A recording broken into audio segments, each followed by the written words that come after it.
I speak to you not as a distant observer, not as someone reading from a textbook or recycling wisdom they've never actually lived.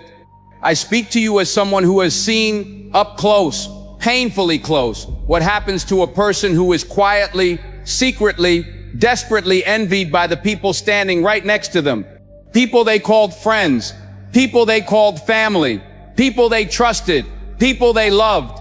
And here is what made it devastating. Not that the jealousy existed, but that it was hidden, wrapped in a smile, dressed in congratulations, delivered with a hug.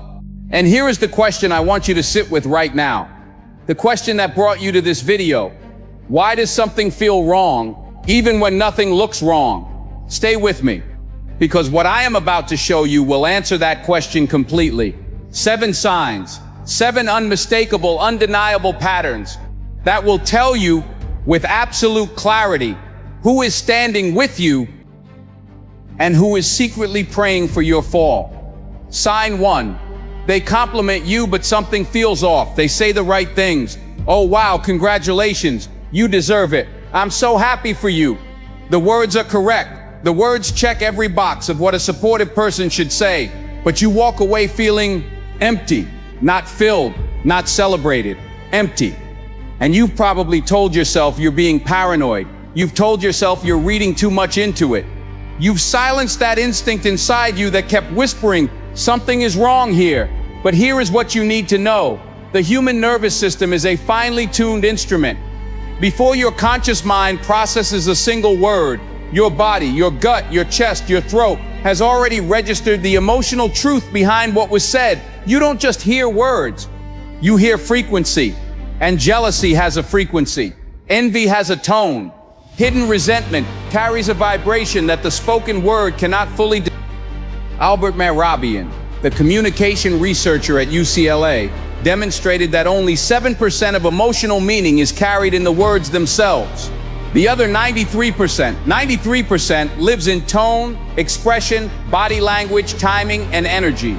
So when your gut says something is wrong, even when the words say everything is fine, your gut is not being paranoid.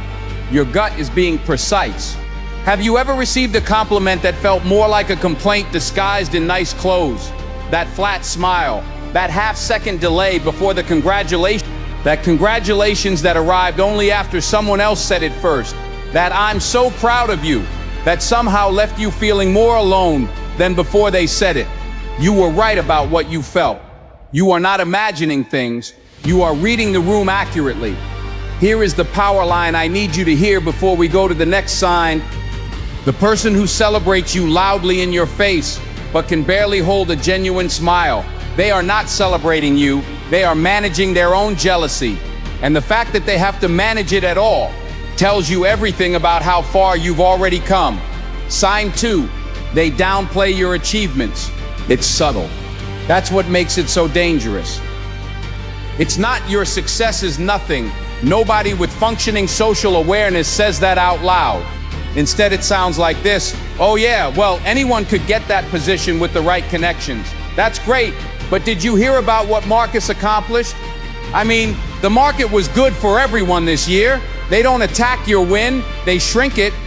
They reduce it to luck, circumstance, timing, other people's charity, anything that removes you from the equation. Because if they acknowledge that you earned it, that your discipline, your sacrifice, your relentless effort produced something real, then they have to face something about their own life. And that is a confrontation they are not ready for. This is what envy does to a person. It doesn't just hurt them because of what you have, it hurts them because of what you represent. You represent the possibility that they could have done more, that the excuses they've been living with, the comfort of blaming circumstances, blaming timing, blaming the universe, might not be as solid as they needed them to be. Marcus Aurelius wrote in Meditations, "The impediment to action advances action. What stands in the way becomes the way." And for some people, that is simply unbearable to witness. When was the last time someone took a win of yours and immediately explained why it wasn't that impressive? Think about it. Think about how often that happened. Think about who said it. Think about whether they celebrated anything about you ever without finding a way to subtract from it before the conversation ended. You already know the answer. You've known the answer for a long time. You just needed someone to say it without flinching.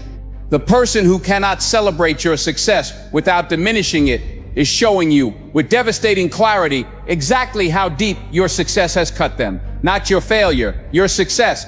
Remember that. But here is what nobody tells you about jealous people. The most dangerous version of jealousy is not the kind that attacks you. It is the kind that worships you while secretly working to see you fall. Stay with me. Because sign number 3, this is where it gets uncomfortably specific. Sign 3, they are always watching your life more than they live their own. They know your business. They know what you posted, who you were seen with, what you're driving, what neighborhood you moved to, what your children are doing, what your relationship looks like, what your salary might be.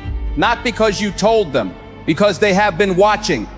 There is a difference between someone who follows your life out of genuine care and connection and someone who monitors your life like it is a competitive event they are somehow registered in. The person who genuinely loves you checks in because they miss you. The jealous person checks in because they need to know where you are compared to where they are. They are running a race they never announced against a competitor who never agreed to race. And every piece of information about your life is data they use to calculate, am I still ahead? Am I falling behind? How do I feel about what they have? Psychologists call this social comparison orientation. Some people have a chronic, compulsive need to measure their worth, not from within, but only in relation to what others have achieved. For these people, your success doesn't just make them feel behind, it makes them feel erased. And that is where the watching begins. Have you ever noticed that the person who seems most updated on your life is the person who communicates with you the least? They don't call, they don't check in, they don't reach out, but they always seem to know. God has a way of making the watchers visible to you exactly when you need to know who is watching. The surveillance disguised as interest, it is not love. It is an obsession born from the inability to be grateful for what they already have. I want to pause here, because there is something divine happening in your life right now that you may not have fully recognized. When people are jealous of you, truly, deeply jealous, they are telling you something that God already knows and is simply now confirming for you. You have something worth envying. Not in a prideful sense, not in a look at me sense. In the sense that your life, your journey, your character, your growth carries a light that other people can see.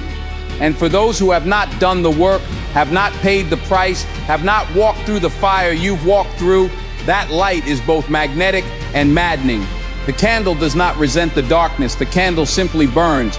Your job is to keep burning. Sign 4, they seem happiest when you are struggling. This one requires courage to admit, because it means looking at someone you care about and seeing something in them that is genuinely ugly, but I need you to see it clearly. There are people in your life, people who smile differently when you're going through something hard, people who become warmer, more available, more interested in you when your life is in a difficult season. When you lost the job, suddenly they wanted to have coffee. When the relationship ended, suddenly they were calling every week. When you moved back home, suddenly they had so much to say. And when things got good again, when you found your footing, when you started rebuilding, when the light came back, they got quiet, cooler, less available, harder to reach. This is not coincidence. This is the anatomy of envy. The philosopher Aristotle defined envy as the pain felt at the good fortune of others. But what he also observed, and what psychologists have confirmed across centuries of human behavior, is that envy has a mirror emotion, relief at another person's misfortune. The Germans call it Schadenfreude, the joy in another's pain. The jealous person doesn't necessarily want bad things to happen to you, they just breathe easier when they do. Who in your life suddenly became more present the last time something went wrong for you? Hold that name, hold it carefully, because that person's pattern is not a series of coincidences. It is a confession written not in words, but in behavior. When someone's warmth towards you is inversely proportional to how well your life is going, that is not a friend. That is a spectator who has chosen a team, and it is not yours. And this next part, this is the part that will change everything for you. Because what I'm about to describe in sign 5 is the behavior that people almost never connect to jealousy. They mistake it for something else entirely. They excuse it, they rationalize it, they even blame themselves for it. But once you see it for what it is, you will never unsee it. Sign 5. They copy you, then compete with you. They watch what you do, then they do it. Then they try to do it better. Then they never acknowledge where they got the idea. And somehow, mysteriously, when you notice this, when you point out the pattern, they make you look petty for mentioning it. This is one of the most psychologically complex signs of jealousy because it is simultaneously flattering and aggressive. Imitation has two faces. The first face is sincere. We imitate people we admire, people we want to learn from, people whose success we hope to study and absorb. That is healthy, that is growth. There is nothing wrong with that version. The second face is competitive. This is the imitation that doesn't want to learn from you. It wants to replace you. It wants to take what you built and prove they can build it better. It wants to use your blueprint to outrun you. And the single most revealing detail is this. The sincere imitator acknowledges you. The jealous imitator erases you. They launch the same business, never mention you inspired it. They adopt the same style, never credit the influence. They begin the same journey, and somehow you become the person who also did it, not the person who did it first. The comedian, the entrepreneur, the writer. History is full of people whose ideas were absorbed and then used against them by people who watched too closely and appreciated too little. Has someone in your life ever taken something from you, your style, your idea, your approach, your strategy, and then positioned themselves as the original? They copied you because they couldn't create without you. They compete with you because they can't bear to remain behind you. That is not imitation. That is envy with an action plan. Proverbs 14:30 says, "A heart at peace gives life to the body, but envy rots the bones." This is not a metaphor. This is a diagnosis. The person who is consumed with jealousy toward you is destroying themselves from the inside. The energy required to monitor you, compete with you, celebrate your failures, and silently rage at your victories, that energy is corrosive. It eats at their peace. It steals their focus. It robs them of the very creativity and drive they would need to actually build something worth being proud of. Meanwhile, and this is important, you get to live. You get to build. You get to create. You get to move forward without the weight of resentment on your chest. Your peace is not just better for your soul. Your peace is your competitive advantage. Sign 6. They give you bad advice. This one cuts deep because it doesn't always look like sabotage. It looks like concern. It looks like caution. It looks like a friend who cares about you. Are you sure that's a good idea? I just don't want you to get hurt. I looked into it. It's really hard to make that work. I knew someone who tried that and it didn't end well. You could. But, have you thought about all the risks? Every piece of advice designed not to help you move forward, but to slow you down, to introduce doubt where confidence was growing, to plant a seed of fear in soil where courage was taking root. Bad advice from a jealous person is not random. It is targeted. It arrives precisely at the moment you are most hopeful, most committed, most ready to leap. And it is designed, consciously or not, to bring you back to a level they can stand beside without feeling inferior. Psychologists call this tall poppy syndrome, the social tendency to cut down those who rise too high, to bring elevated people back to the level of the group. It is documented across cultures. It is a defense mechanism against the discomfort of being outpaced by someone in your immediate circle, and it shows up as advice, disguised as love. Who in your life, every single time you shared a dream, a plan, a vision, found a reason it might not work? Name them, not out loud, but know them fully. The person who always leads with doubt when you lead with vision is not protecting you from failure. They are protecting their own comfort from your success. Never let someone else's limited imagination become a ceiling for your unlimited potential. Stay with me, because what I am about to say next is the most important thing in this entire video. Sign 7 is not just a sign of jealousy. It is a sign that you have already won. Sign 7, they distance themselves as you grow. Growth is a filter, not a conscious one. not a cruel one, but an inevitable one. As you develop, as you evolve, as your character deepens, as your standards rise, as your vision expands, some people in your life will simply find it harder and harder to maintain proximity to you. Not because you've become arrogant, not because you've abandoned them, but because the version of you they were comfortable with, the version that needed validation, that doubted itself, that was small enough to be managed, that version is gone. And the new version of you requires something they don't have enough of to give, capacity. So they pull back, they become unavailable, they start canceling plans, they grow cold. And when you ask what's wrong, you get nothing. I've just been busy. But you feel it. You feel the distance. You feel the shift. You feel that something about your growth made something in them retreat. And you've probably blamed yourself for it. You've probably wondered if you changed too much, if you got too focused, if you became somehow less likable on the path to becoming more yourself. Let me tell you in absolute, unambiguous terms, what is actually happening. You are not losing them. You are graduating from them. There is a difference between people God placed in your life for a reason and people God placed in your life for a season. The reason people were built to go the distance with you. The season people were built to teach you something and then release you. When someone drifts from you at exactly the moment your life begins to ascend, they were a season. Honor the season. Release the pain. Keep climbing. Who left your life or began pulling away right around the time things started getting good for you. The people who disappear as you rise were never going to the same destination.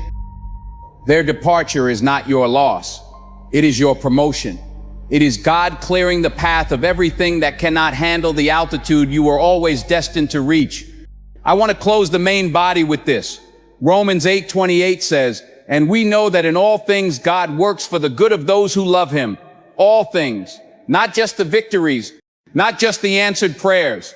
All things, including the betrayals, the jealousy, the silent backstabbing, the fake friends, the bad advice, the people who watched you to see you fall.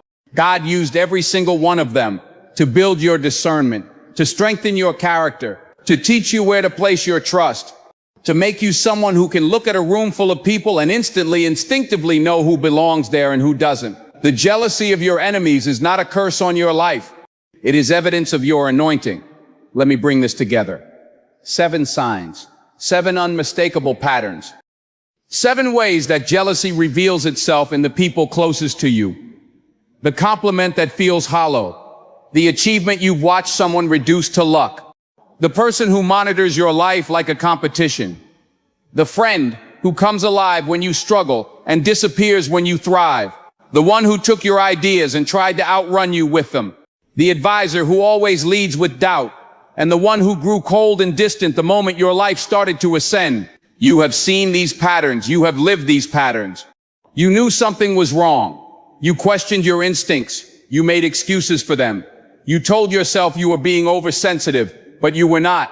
You were a perceptive, emotionally intelligent person surrounded by people who were not equipped for where you were going. And I need you right now to hear this. The fact that people are jealous of you is not a problem to be solved.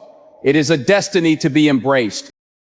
You do not have a jealousy problem. You have an assignment problem. You are assigned to a level that not everyone around you was built to reach. And the jealousy, the watching, the sabotage, the subtle undermining, that is simply what greatness looks like from the outside to people who chose comfort over growth. Walk with your head up, not in arrogance, in certainty. Certainty that what God placed in you cannot be taken from you. Certainty that the path you're on was written before you were born. Certainty that every person who doubted you, every person who tried to shrink you, every person who smiled to your face and prayed for your fall, they are not obstacles. They are confirmation. You are on the right path. You are becoming the right person. You are heading to the right destination. Keep going. Don't stop. Don't look back. Don't dim your light because someone else forgot to bring theirs. You are seen. You are protected. You are chosen. And everything that was meant for you, it is already on its way. Think it. Believe it. Achieve it.